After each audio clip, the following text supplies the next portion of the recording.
ಚುನಾವಣಾ ರಾಜಕೀಯಕ್ಕೆ ಮಾಜಿ ಸಿಎಂ ಯಡಿಯೂರಪ್ಪ ವಿರಾಮ ಘೋಷಿಸಿರುವ ಬೆನ್ನಲ್ಲೇ ರಾಜ್ಯ ಬಿಜೆಪಿಯಲ್ಲಿ ಸಂಚಲನ ಮೂಡಿಸಿದೆ. ಯಡಿಯೂರಪ್ಪ ತಮ್ಮ ರಾಜಕೀಯ ಕರ್ಮಭೂಮಿಯಾಗಿದ್ದ ಶಿಕಾರಿಪುರ ಕ್ಷೇತ್ರವನ್ನ ಪುತ್ರನಿಗೆ ಬಿಟ್ಟುಕೊಡೋ ಘೋಷಣೆ ರಾಜ್ಯ ಬಿಜೆಪಿಯಲ್ಲಿ ಕಸಿವಿಸಿ ತಂದಿಟ್ಟಿದೆ. ನಿನ್ನೆ ಮಧ್ಯಾಹ್ನ ಶಿಕಾರಿಪುರದಲ್ಲಿ ಯಡಿಯೂರಪ್ಪ ಘೋಷಣೆ ಹೊರಬೀಳುತ್ತಿದ್ದಂತೆ ರಾತ್ರಿ ಬೆಂಗಳೂರಿನಲ್ಲಿ ಬಿಜೆಪಿ ನಾಯಕರು ಸಭೆ ಸೇರಿ ಮಹತ್ವದ ಚರ್ಚೆ ನಡೆಸಿದ್ದಾರೆ. ಯಡಿಯೂರಪ್ಪ ನಾನು ಚುನಾವಣೆಗೆ ನಿಲ್ಲಲ್ಲ ಎನ್ನುತ್ತಲೇ ಮಗನನ್ನ ತಮ್ಮ ಕ್ಷೇತ್ರದ ಉತ್ತರಾಧಿಕಾರಿಯನ್ನಾಗಿ ಮಾಡಿದ್ರು. ಶಿಕಾರಿಪುರದಿಂದ ವಿಜಯೇಂದ್ರ ಸ್ಪರ್ಧಿಸ್ತಾರೆ, ಅವರನ್ನ ಹೆಚ್ಚು ಮತಗಳಿಂದ ಗೆಲ್ಲಿಸಬೇಕೆಂದು ಘೋಷಣೆ ಸಹ ಮಾಡಿದ್ರು. ಇದೊಂದೇ ಮಾತು ಕಮಲ ಕಲಿಗಳನ್ನ ಕಂಗೆಡಿಸಿದೆ. ಚುನಾವಣೆಗೆ ಶಿಕಾರಿಪುರದಿಂದ ವಿಜಯೇಂದ್ರ ಸ್ಪರ್ಧಿಸುವುದು ಪಕ್ಕಾದಂತಿದೆ. ಹೀಗಾಗಿ ಇಡೀ ರಾಜ್ಯದಲ್ಲಿ ಇದೊಂದೇ ಕ್ಷೇತ್ರಕ್ಕೆ ಅಭ್ಯರ್ಥಿ ಘೋಷಣೆ ಮಾಡಿದಂತಾಗಿದೆ. ಈ ಕಾರಣಕ್ಕಾಗಿ ಕೆಲ ಬಿಜೆಪಿ ನಾಯಕರ ಕಣ್ಣು ಕೆಂಪಗಾಗಿದೆ. ಬಿಎಸ್ವೈ ಶಿಕಾರಿಪುರದಿಂದ ವಿಜಯೇಂದ್ರರ ಸ್ಪರ್ಧೆಯನ್ನ ಖಚಿತಪಡಿಸಿದಂತೆ ರಾಜ್ಯ ಬಿಜೆಪಿ ನಾಯಕರು ನಿನ್ನೆ ರಾತ್ರಿ ಬೆಂಗಳೂರಿನ ಬಿಜೆಪಿ ರಾಜ್ಯ ಕಚೇರಿಯಲ್ಲಿ ಸಭೆ ಸೇರಿದ್ರು. ಮೀಟಿಂಗ್ನಲ್ಲಿ ಮಾಜಿ ಸಚಿವ ಕೆಎಸ್ ಈಶ್ವರಪ್ಪ, ಬಿಜೆಪಿ ರಾಜ್ಯ ಸಂಘಟನಾ ಪ್ರಧಾನ ಕಾರ್ಯದರ್ಶಿ ರಾಜೇಶ್ ಕುಂತೂರು, ರಾಜ್ಯ ಉಪಾಧ್ಯಕ್ಷ ನಿರ್ಮಲ್ ಕುಮಾರ್ ಸುರಾನ ಸೇರಿದಂತೆ ಇತರ ಪ್ರಮುಖರು ಭಾಗವಹಿಸಿದ್ರು. ಯಡಿಯೂರಪ್ಪ ಶಿಕಾರಿಪುರದಲ್ಲಿನ ಹೇಳಿಕೆಯ ಬಗ್ಗೆ ಸಭೆಯಲ್ಲಿ ಚರ್ಚೆ ನಡೆದಿದೆ.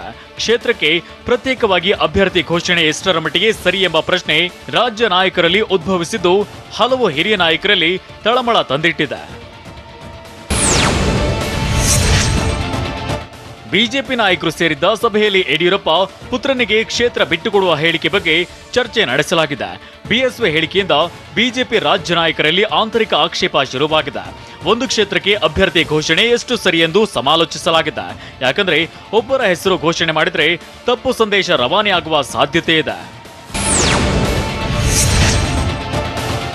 ಮರಿಹುಲಿ ವಿಜಯೇಂದ್ರ ರಾಜಕೀಯ ಭವಿಷ್ಯವನ್ನ ರೂಪಿಸಲು ಬಿಎಸ್ವೈ ಪಟ್ಟ ಪರಿಶ್ರಮ ಅಷ್ಟಿಷ್ಟಲ್ಲ. ಯಡಿಯೂರಪ್ಪಗೆ ಸಿಎಂ ಸ್ಥಾನ ಕೈತಪ್ಪಿದ ಮೇಲೆ ಮಗನಿಗೆ ಮಂತ್ರಿ ಪಟ್ಟ ಕಟ್ಟಲು ಸಾಹಸವನ್ನೇ ಪಟ್ಟರು. ಬಸವರಾಜ ಬೊಮ್ಮಾಯಿ ಸಂಪುಟಕ್ಕೆ ವಿಜಯೇಂದ್ರನನ್ನ ಸೇರಿಸಲು ಬಿಎಸ್ವೈ ಶತ ಪ್ರಯತ್ನವನ್ನ ಮಾಡಿದ್ರು. ಆದರೆ ಯಡಿಯೂರಪ್ಪನವರ ಪ್ರಯತ್ನಕ್ಕೆ ಹೈಕಮಾಂಡ್ ಸೊಪ್ಪು ಹಾಕಲಿಲ್ಲ.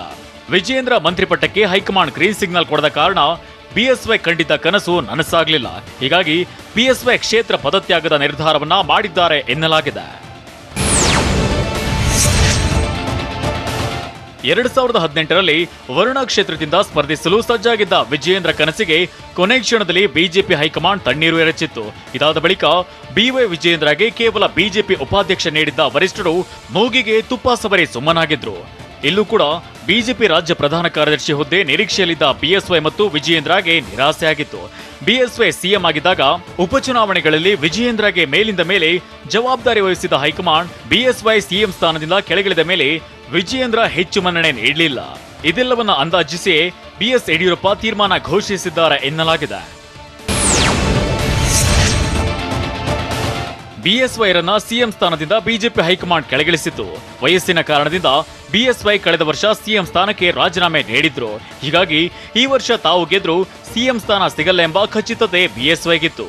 ಅಲ್ಲದೆ ಅತ್ತ ಮಗನ ಭವಿಷ್ಯ ರೂಪಿಸಲು ಯತ್ನಿಸಿದ ಬಿಎಸ್ವೈಗೆ ಹೈಕಮಾಂಡ್ನಿಂದ ಮನ್ನಣೆ ಸಿಗಲಿಲ್ಲ.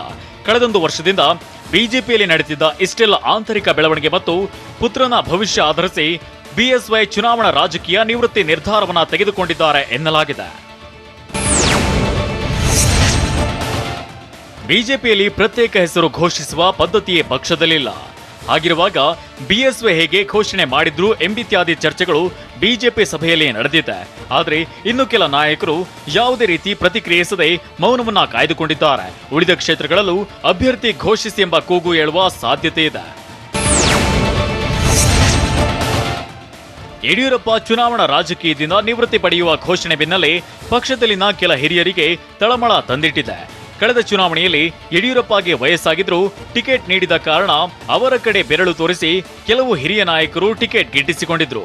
ಆದ್ರೀಗ ಯಡಿಯೂರಪ್ಪ ವಿರಾಮ ಘೋಷಿಸಿರುವ ಕಾರಣ ತಮ್ಮ ಚುನಾವಣಾ ಭವಿಷ್ಯವೇನು ಎಂಬ ಆತಂಕ ಈ ನಾಯಕರನ್ನ ಕಾಡಲು ಆರಂಭಿಸಿದೆ.